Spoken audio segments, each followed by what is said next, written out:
What do you say, everybody? Welcome to the Cubs baseball channel. Our buddy Naren Desai is going to be on us with the show today. Talking Cubs, we're going to get into what's going on right now with this team since July 1st. And can we get it turned around? Are you concerned right now with the way things are going? So all of that right here on the Cubs baseball channel. Like, subscribe, thumbs up. Get in the comments section and comment, too. Love to hear from you guys. That's what makes this channel so much fun. Is all the comments, and that's how I know Naren from the mailbag. So this is like our mailbag show. Let's get it started.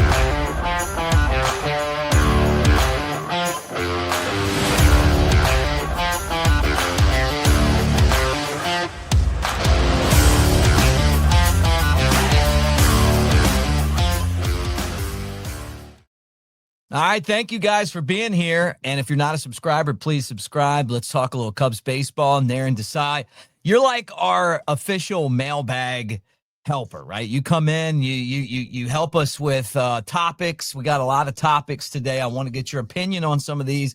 So let me start right now with this. What is going on with this offense?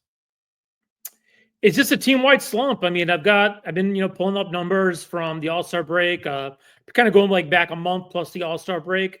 So like around July 7th, it's just bad. We've got some league average hitters, in terms of obviously Shaw's been kind of ripping it up and he's not even playing every day since then. And he's really turned it around after the All-Star break. But a lot of these guys are just not holding their weight. I mean, we put Bush in the leadoff spot right around that time, and he's at 51 WRC plus, which is 49% below average, league average.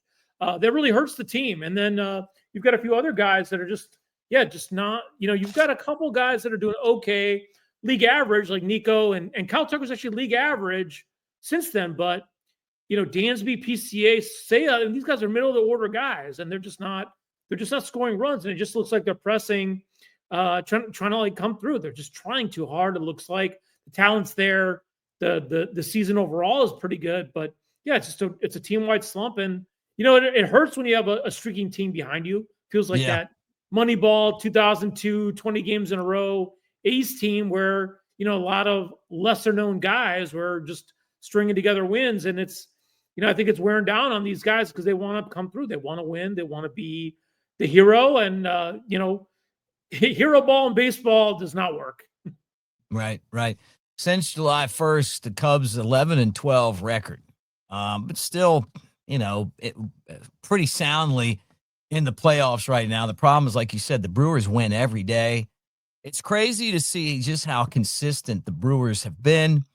They've developed a ton of these guys through their farm system. I've seen a lot of these guys come through, and even though they lost some of their best players to free agency and trades, they're still really good. They've done a good job as far as the players they got back in some of these deals.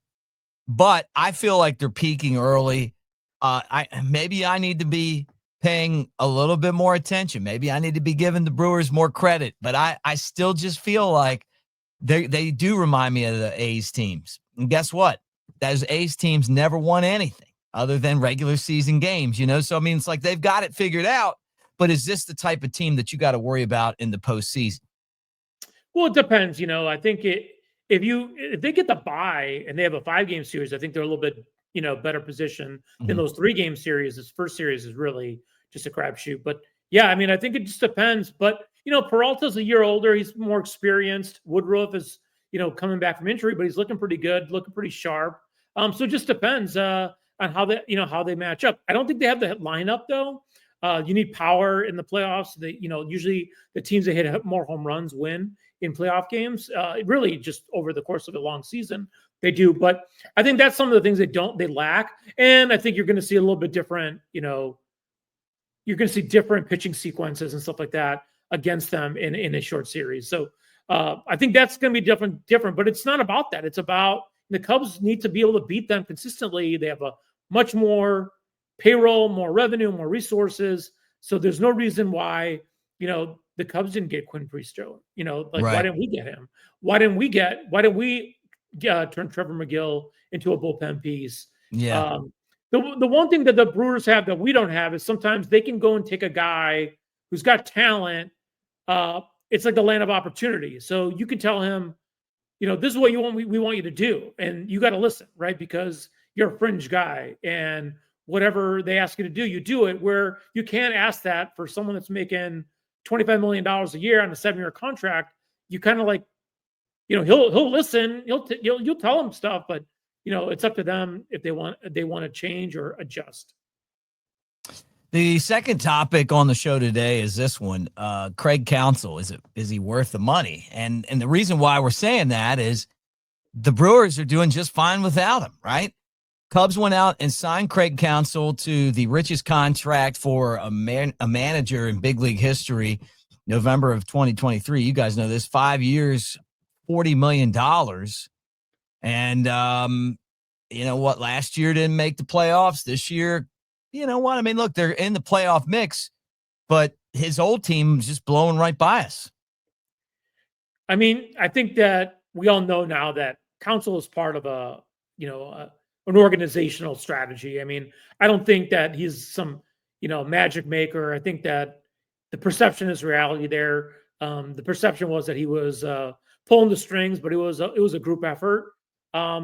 But good for Counsell, and he secured the bag. $40 million. Nobody offered him that much money, and he got to stay in the Midwest, closer to his kids that I think were at Notre Dame. So good for him. But yeah, I don't think he's worth the money. I don't think most managers are worth the money, other than guys like Bruce Bochy and a few other ones that are really, really good. But yeah, and good for him. He's not worth the money. Let's hope David Stearns maybe calls if the Mets crumble and they want him, because I wouldn't mind getting some of that money back for relief pitching. Yeah, right. I mean, maybe part of a deal for something. I don't know. I wondered, to me, how good Craig Counsell is. When Joe Madden came in, I just feel like he kind of had something, right? It was fun. It was perfect for the young players that were coming into the clubhouse. He was great at getting guys comfortable in the major leagues, thinking outside of the box. I know towards the end it didn't work anymore. I think part of that was, and looking at the Johnny Manziel interview with Anthony Rizzo, I think part of it was just the players. I think that the players were tired. I think winning's hard, and that they were exhausted by it. Unlike Houston, Cubs could have been Houston. They could have been in the mix for years and years and years. But it was once they won that World Series, it's like you climb the mountain. There's never going to be a bigger championship than that. And it just kind of felt like things, and some of the stuff Joe did, towards the end didn't work. But I felt like when he came in, I just got the strategy. I saw this. This is what we're trying to do, and this is how we're going to get there. With Craig, I like him, but I'm just trying to figure out what he does, right? What's his thing, because he kind of reminds me a lot of David Ross. I don't really see a whole lot of difference. Do you? I do see some things about, how to deploy the roster and the type of guys. It's not always about money, right? About payroll, the type of players he wants. And I don't think he's getting all that from some of the from our farm system. So I think there's a little bit of a gap, and he's influencing the front office in a good way. But what our main thing is, I just think that when you have that kind of when you have a pretty good team in 2023 and you go get a manager, and then, you bring the same group back pretty much, I think that's a little bit of a letdown, because you're more or less telling the players, we don't need better players. We've got a better manager. And that's all you guys needed. So that's, to me, a little bit. I mean, I'm not in the clubhouse. I don't know how his relationship is this year. It's a different team. But I do think, to an extent, that you need better talent. And maybe that works in Milwaukee, where they can get all these fringe guys and the land of opportunity. But sometimes in a big market, I think, these guys are having a little bit of letdown, that they think that just a manager and some game planning is a solution, which I think it's, I'm more of the, let's have the best talent. Let's out talent the competition, and then also have Counsell and the game planning and the analytics and all that stuff to put you over the top. I think that's the thing I'm noticing, just as a fan watching games and listening to the commentary. I'm just not hearing, like I think Joe was special with that group, and yeah, Mhm. he wore down on them. But there's a lot of there's a lot of good managers. Skip Schumacher's a good manager, and he's on. I think he's going to be the heir apparent over in Texas. But I don't know if managers make that big a difference, but they do set the tone Well, of Bochy's, I mean, won 4 World Series, That's he's yeah, and I obviously think doing his style something. is different. He's like a no nonsense, but not a yeller and a screamer. So I just don't Right. think it's just weird with managers. I do think they matter. That I would definitely say, but I'm not sure. I'm not sure that just I never felt I really had a hard time warming up to Craig Counsell last year just because I felt like he's a Brewer, and you can't beat him. You shouldn't go and buy him, Yeah, right? right, right. You should beat him with your own guys. Just Hmm. as a meathead fan kind of perspective, but Yeah. just yeah, it was hard for me to warm up to him because he was a Brewer. I mean, I didn't like him when we got Jim Edmonds in 2008 when he was You for the didn't? Cardinals. I didn't like him. No, I'm like he's a Cardinal. Get It happens. I think, look, I don't know if he's worth $40 million, but I do think he's a good manager. I just don't know what we do right now that is any different really than what we did before, right? Like, I think he's done a better job than Rossi when we have put young guys in, taking a lot of the pressure off of them, like, hey, look, like Shaw. Now, all of a sudden, he's the best hitter on the team. They were gonna basically trade for someone to take his spot, and they just couldn't work a deal out. And now he's like the only guy hitting. It's crazy. But I love when he's like, well, we just want him to go out and play defense, or we just want him to go out and do this and that, and it's like a lot less pressure than throwing somebody in the fire and needing production from them when they're young players. But I don't know, like I'm just curious to see, like, kind of, and maybe it's there and I'm just not figuring it out, or maybe he's kind of still developing what that style's going to be. But and how much does a manager really impact the game? This is a whole nother conversation that we have a lot of times, because like you said, like these days, you get instructed from the front office. Pete Rose is the one that told me this, that managers now get, hey, we need this guy Oh here. yeah, We need this guy here, like, and he was right. Um, and I wonder, what an impact a manager can really have on a game. I thought that he did a good job of pulling the strings in that ninth inning loss to the Cardinals. Look, I said it a couple days ago, and some of you guys got onto me in the comment section, but Pete Armstrong is struggling against lefties, right? Bringing in Turner and letting him have it at bat. He didn't get a hit, but he had a good at bat, right? He got a good swing on the ball, and the guy caught it. I think that's good, right? Bringing in Birdie to pinch run, and Birdie was safe.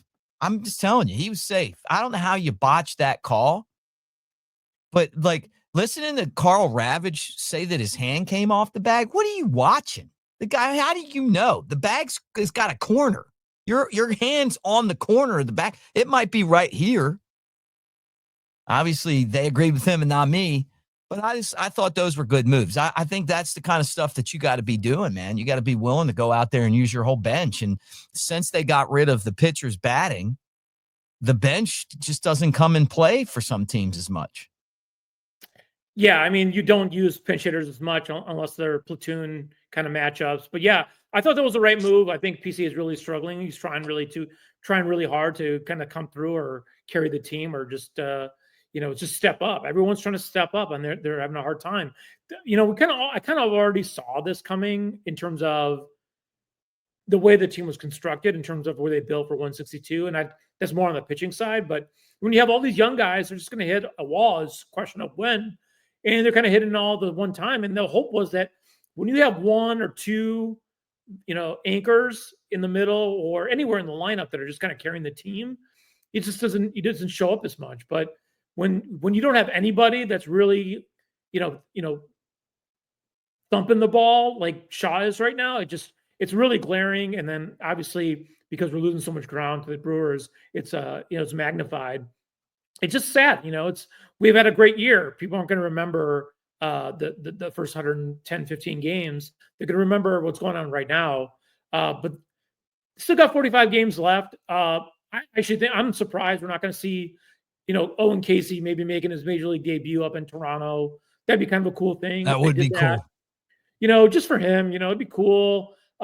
Give Tucker a break, give Say a break. They're not hitting either. You can let them play right, left, DH. Give everyone a day off. That'd be kind of a cool thing that even Moises could come up. But it's not that easy with the bench. You got to have another infielder on that bench. You've got Birdie and you've got where do these guys go, right? So it's just something it's complicated with the 4-man bench. And then Amias was come up too. So what are they going to do with McGuire? Are they going to DFA him? He doesn't have options. So it's not that simple for roster management, how they're going to do it. But yeah, it'd be nice to get a spark. But this is big boy time. They got to dig deep. They're the next year. PC is still going to be a Cub. Bush is still going to be a Cub. If they want to perform in this market, they're going to have to learn from it. They're going to have to show that they can handle it, because I really think that if this team collapses, Jed and Counsell, they're on borrowed time. You're not going to go a fourth year. So next year would be to me the year that they'd have to prove it. I don't think they're going to go and just kind of, in year 4 or 5, that'll be the year that it all comes together. I mean, right. How many years does it take with this high-priced manager? Well, do you think we're panicking a little bit? And I said, on a show yesterday that I thought that I think they're wasting production from Owen Casey in the minor leagues. I get it. They got guys that they're just going to keep throwing out there until they either figure it out or we just keep losing. Is it that we don't give these guys enough days off, or that is Counsell basically running them in the ground? I know that guys feel like that's what happened in 1969, right? Big lead, then, not enough days off, then use the bench. Is that my imagination? I don't know. I can tell you that when Owen Casey gets to the big leagues, he's going to be productive. Just get ready for it. I don't know how long it's going to take, but he's seasoned enough to go up there and at least give these guys a shot of adrenaline, because they look flat. It's hard to watch, and I do wonder if that early schedule kind of took a lot out of them, with the Japan trip. Yeah. Maybe there's something there, but you can't really, these are professional athletes, they have to show up. I mean, they have to be ready for the grind of the 175 games plus October. Right. And the Cubs actually have it better than others. They have day games.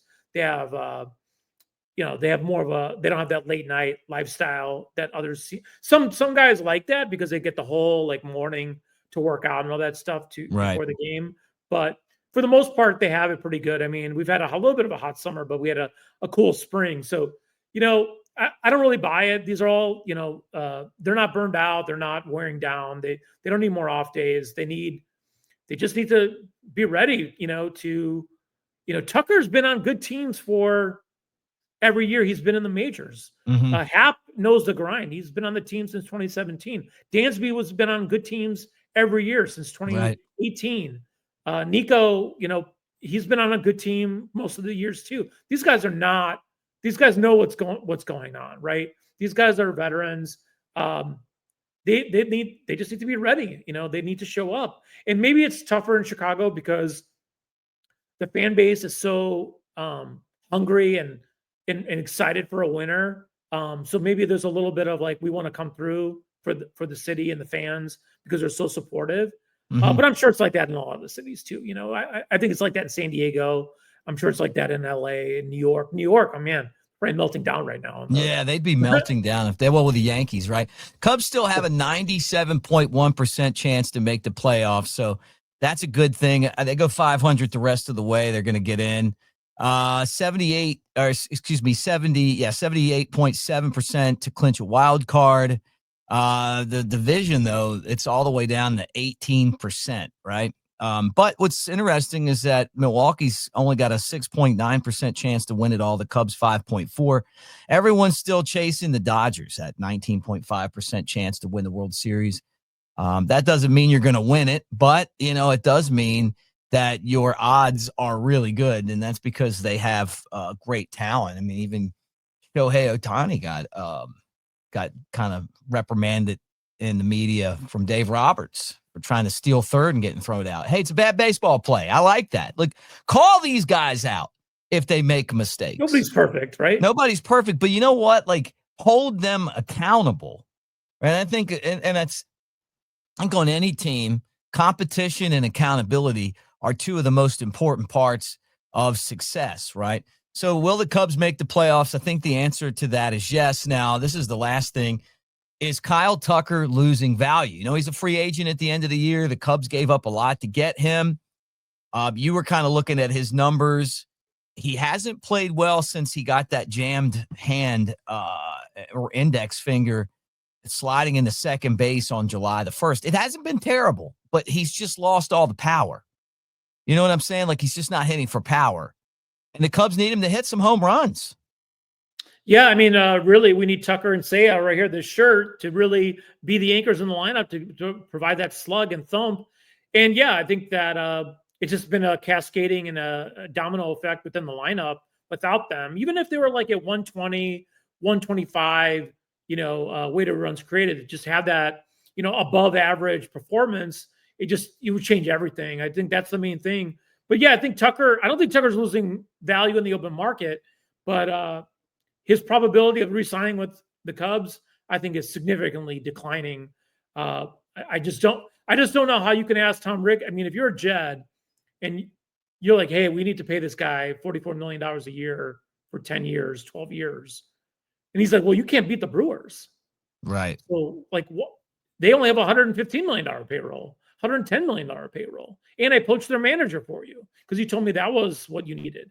I just don't know how you're going to convince him to make, I think it was a guarantee that, like, oh yeah, if we do this, we're going to be in the World Series, like, 3 out of the next 6 years.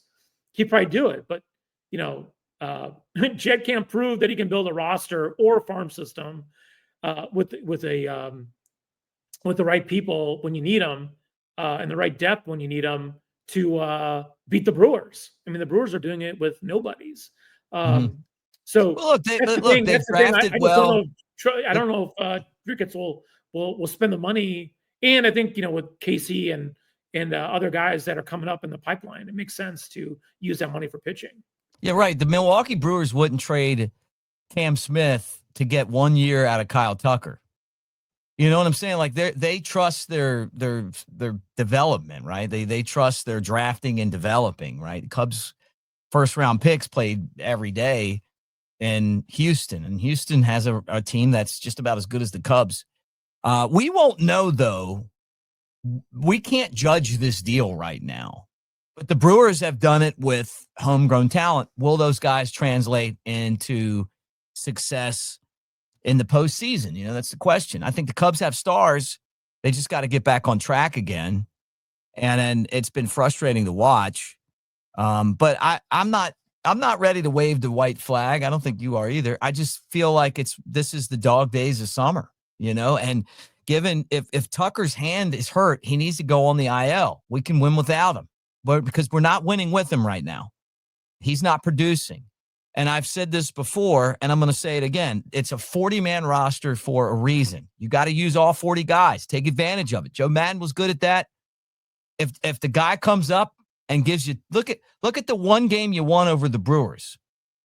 Who got the biggest hit in that game? Moises Ballesteros, right?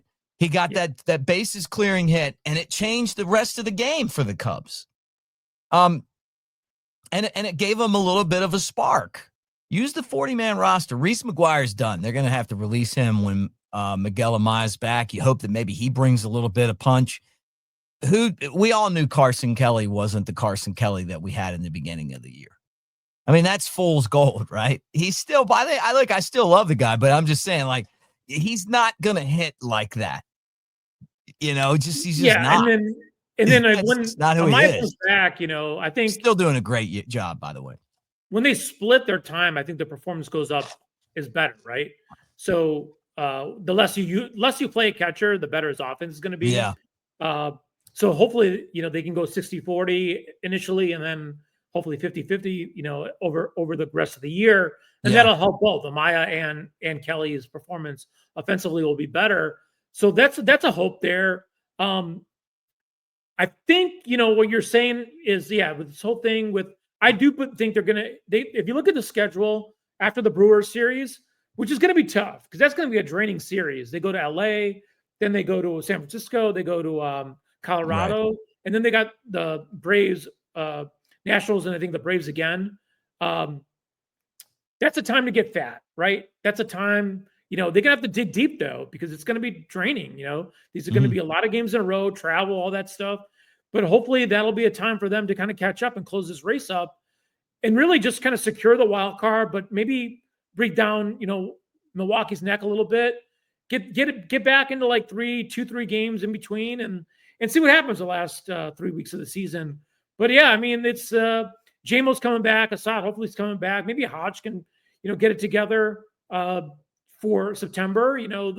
That'll be a big jolt because some of these older guys are kind of fading as we expected. Right. So, yeah, I mean, I still believe in this team. I think they're going to make it, but it would be great if they beat the Brewers in October or they advance in the playoffs. Then I think a lot of this is going to be forgotten because if they get to the NLCS or they win, they get to at least Game 5 of a division series. A lot of this will be forgotten, but yeah, I mean, it doesn't matter. October success, is all that matters, and you got to get in and then see what happens, and hopefully, something exciting will come about it. It doesn't feel like there's 17 games over 500. They've got a 4.5 game lead with the best of the wild card, right? Of the wild card, 4.5 game lead, but that's not insurmountable. They just got to do their thing. And I would love for them, if they're going to be a wild card, to be hosting, right? That wild card game. And then this series in Toronto is going to be interesting. I think they can beat anybody in baseball when they play the game the way that they play it. They just got to get back on doing the things that they do, and that's hit some home runs, because when they don't hit home runs, they're not as good. They rely a lot on the home run ball. They got a lot of guys that can hit them. And I think all of that's going to come together. Now, the last thing I want to say is this. I want to say congratulations to the Wilson Tobs. The Tobs won the Coastal Plain Championship last night. My first job out of college was the Wilson Tobs, Wilson, North Carolina, Coastal Plain League. It's college wood bat league, but it's in Fleming Stadium. It's like an old minor league park in the middle of North Carolina. It's hot there. The stadium's old school. It's like built, they're in like the 20s. It's a cool place. Kind of has like a really small, but Wrigley type of vibe, And the reason I'm bringing this up isn't about me. It's actually Anthony Pasquale, my intern last year, is their broadcaster. So he got the call, and you guys know Ant. Ant got the call the championship. So congratulations to him. He went on to do, that's his dream. He wants to be a play-by-play guy.